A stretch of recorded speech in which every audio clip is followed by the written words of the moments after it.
کیونکہ ہزاروں صارفین ہوں گے جموں کشمیر میں جن کا معاملہ حل نہیں ہوا، جس کے پاس ہے ہی نہیں کچھ ادا کرنے کے لیے۔ ایک بلب کا حق تو اس کو ہے۔ جن لوگوں نے فیس ادا کی ہے ان کی بھی بجلی کاٹی گئی۔ تعمیل ارشاد کے ملٹی میڈیا میں خیر مقدم ہے۔ اس وقت ہمارے ساتھ موجود ہے ایم ایل اے بانڈی پورہ نظام الدین بٹ صاحب۔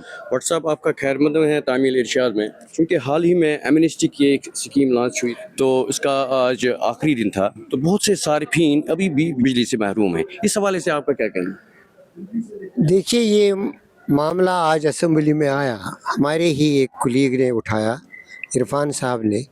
اس سے پہلے ہم ملے بھی تھے، جو چیف منسٹر صاحب کے پرنسپل سیکریٹری ہیں، اسی مسئلے کو لے کے ان سے ملے بھی تھے، ہم دونوں ملے تھے، میں بھی اور عرفان صاحب۔ تو چونکہ انہوں نے کہا کہ یہ معاملہ چیف منسٹر صاحب کے اپنے حد اختیار میں ہے تو ان کو بھی بتاؤ۔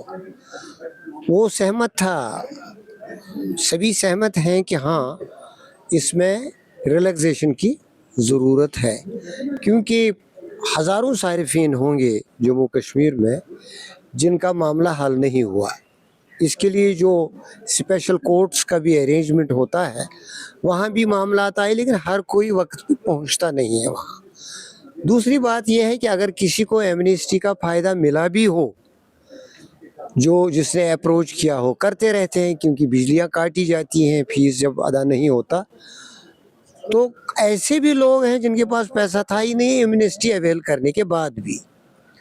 تو مسئلہ اس حوالے سے یہ گمبھیر ہے۔ غریب لوگ ایک بلب کے استعمال کے لیے ترستے ہیں، چاہے وہ ڈیفالٹرز بھی کیوں نہ ہوں، لیکن انہیں روشنی کا حق ہے۔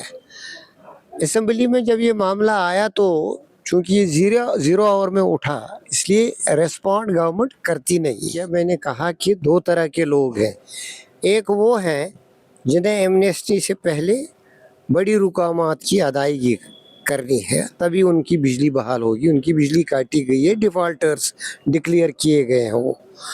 ان میں ایسے لوگ ہیں جنہیں لاکھوں میں بقایا ہے، کہ چاہے سوناواری کا علاقہ ہو، چاہے بانڈی پور کا ہو، یا ریاست کی کسی خطے کا، کیونکہ اس طرح کی رہ جاتی ہیں ادائیگی، کسی کے پاس پیسہ نہیں ہوتا ہے، اور کوئی ایک کیس نیگلیجنٹ ہوتا ہے جو وقت پہ ادائیگی نہیں کرتا ہے، اور پھر اس پہ ایمنسٹی کی بات آتی ہے یا ادائیگی کے لیے مطالبہ ہوتا ہے محکمے کی طرف سے۔ ہم اب آپ کے مادھیم سے ہی سرکار سے اپیل کرتے ہیں، چونکہ آج ایمنسٹی کا آخری دن تھا اور ہزاروں لوگ محروم رہے اس کو اویل کرنے سے، یا وہ لوگ جن کے پاس پونجی نہیں ہے کہ ایمنسٹی اویل کرنے کے بعد بھی ادائیگی کریں اور ان کو بجلی بحال ہو، اس پورے معاملے میں ان دونوں مدعوں کو لے کر نظر ثانی کی ضرورت ہے۔